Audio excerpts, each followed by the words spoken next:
You know, some of my guy friends for years have been talking about how they don't think that the human species is meant to be monogamous, and I've always kind of chalked it up to they really are just looking for excuses to sleep around. But we actually now have a really interesting, actually two studies, conflicting studies, and I came across an article that writes this up on sciencenews.org. If that's not a website that you check out, I encourage you to look at it. It's a very, very interesting website, a lot of good stories on it. And it looked at two studies that were done on the origins of human monogamy.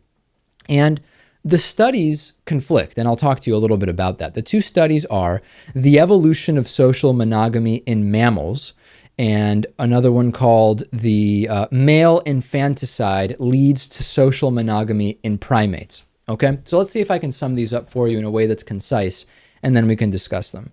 One group of researchers says that monogamy evolved in primates to counter the threat of males killing babies to boost their siring success. The other team concludes that mammals, including primates, become monogamous when females live far away from one another. So the differences in these two studies are raising a lot of eyebrows.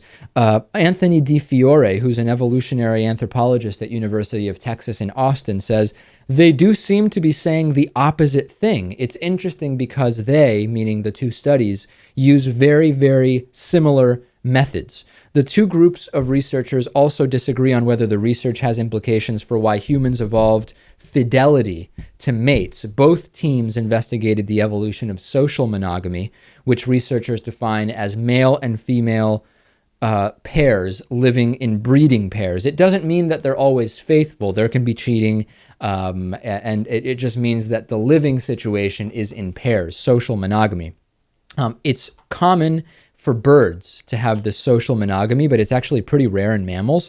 And that's because birds of both sexes can participate in the parenting duties, such as incubating the eggs, feeding the chicks, but male mammals can't gestate or breastfeed a baby. So during the long period when the mother mammal is occupied with the baby, an opportunistic father can go and start having babies with another female. So 9% of mammal species, such as wolves and beavers, live in pairs in which the male sticks by his mate.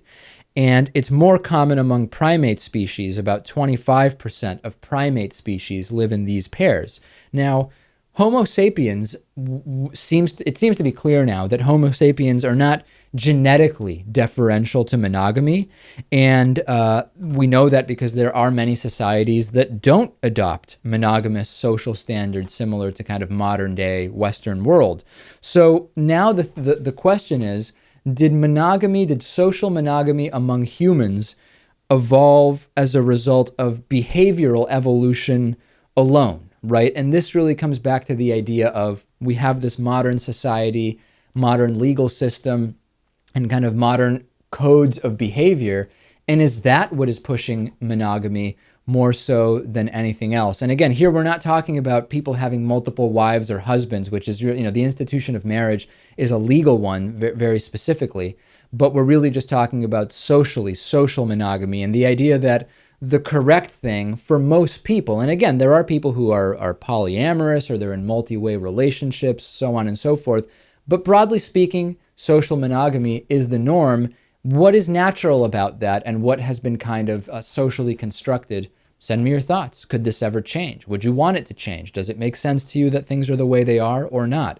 I think that this is really interesting, particularly since so many of my friends for years have been saying, I just feel like humans are meant to have many partners at the same time, and that's just the way it should be. And my fiance shouldn't care, which I think is a kind of like that add-on that really explains what the source of a lot of that sentiment is.